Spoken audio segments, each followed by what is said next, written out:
Jail থেকে আন্দোলনের প্রস্তুতির ডাক দিয়েছেন পাকিস্তানের সাবেক প্রধানমন্ত্রী ইমরান খান। তিনি বলেছেন, সেনাবাহিনী পুরো রাজনৈতিক ব্যবস্থার নিয়ন্ত্রণ নিয়েছে, বিচার বিভাগের স্বাধীনতা হরণ করেছে ২৬তম সংশোধনী এনে।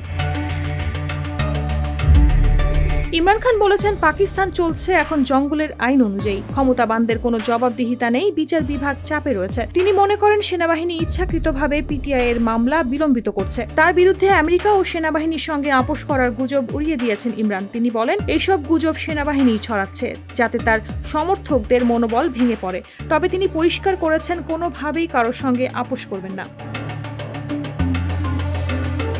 ইমরানের বোন আলিমা খান জানান, সেনাবাহিনী যেন নিরপেক্ষ থাকে এই দাবি তাদের। তিনি বলেন, ইমরান যাদের চাঁদাবাজ ও স্বৈরশাসক মনে করেন তাদের কাছে আত্মসমর্পণ করবেন না। প্রয়োজনে সারা জীবন জেলে থাকতেও তিনি রাজি। ইমরান চান না রাজধানী ইসলামাবাদে কোনো সমাবেশ হোক, কারণ তিনি মনে করেন সেখানে সহিংসতার ঝুঁকি বেশি। তার অভিযোগ, অতীতেও সেখানে সেনাবাহিনী সমর্থকদের হত্যা করেছে। তবে এবার দেশ জুড়ে নতুন আন্দোলনের ডাক আসছে শিগগিরই।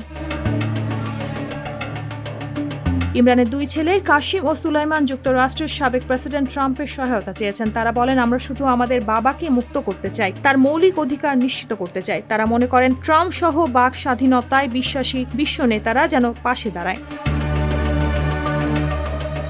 তাদের দাবি, ইমরান খানের বিরুদ্ধে সব মামলা রাজনৈতিক উদ্দেশ্য প্রণোদিত। এমনকি তিনি এখন একটি অন্ধকার মৃত্যুকক্ষে রয়েছেন। আইনজীবী নেই, চিকিৎসক নেই, আলো নেই, তবুও তিনি ভেঙে পড়ছেন না, বরং জেলে থেকেই নেতৃত্ব দিচ্ছেন নতুন আন্দোলনের।